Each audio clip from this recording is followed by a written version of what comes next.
Which is easier to get, an H-1B visa or an employment-based green card? If you're considering making a move to work in the US, you're probably wondering which path to pursue. In today's video, I'm going to walk you through the differences between these two popular immigration options. By the end, you'll have a clearer picture of which option might be better for you.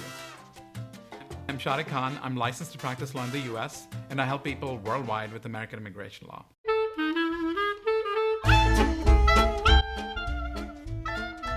First, let's talk about the H-1B visa. The H-1B visa is a non-immigrant visa designed for specialty occupation.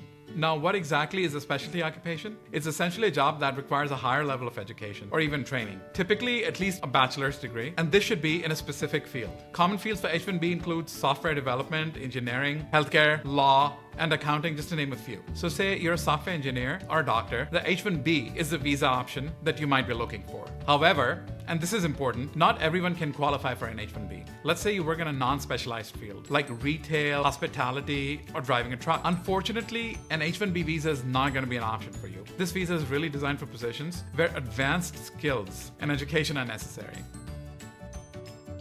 So is it easy to get? Well, there's a catch: the lottery system.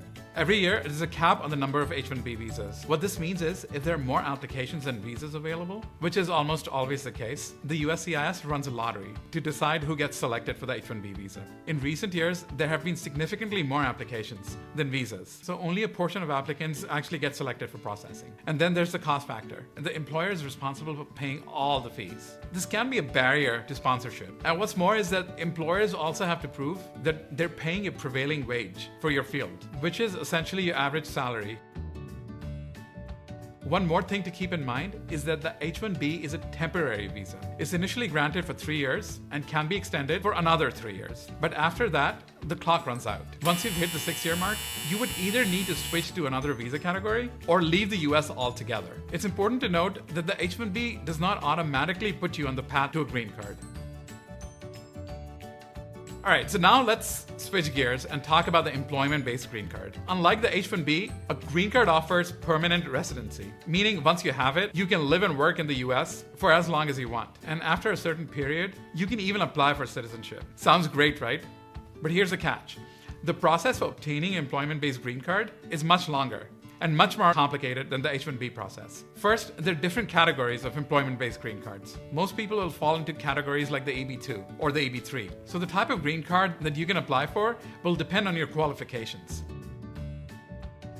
The process usually starts with the employer filing the Perm application. This just proves to the US government that there are no qualified workers who can fill the position. This is a long and tedious process. The employer is required to run ads in newspapers and online job boards to demonstrate a good faith effort to hire US workers before they can sponsor a foreign worker. This process can take months, and it's pretty expensive for employers.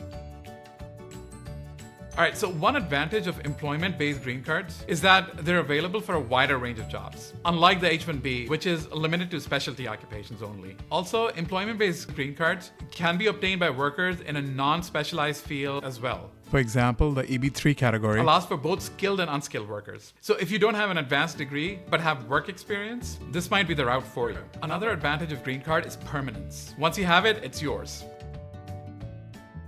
All right, so which is easier to get? Here's the bottom line. If you're looking for a faster and less complicated process, the H-1B visa might seem easier, but there's a lottery and a cap, so it's not guaranteed. On the other hand, the green card process is longer, more complicated, and involves higher fees, but it offers permanence and a greater job flexibility. Employers often start with the H-1B to get the foreign workers into the US quickly, and then later move to sponsor them for a green card. So if you're weighing your options between the H-1B visa and the employment-based green card, think about your long-term goals. The H-1B can get you here faster, but a green card is key to staying in the US long-term.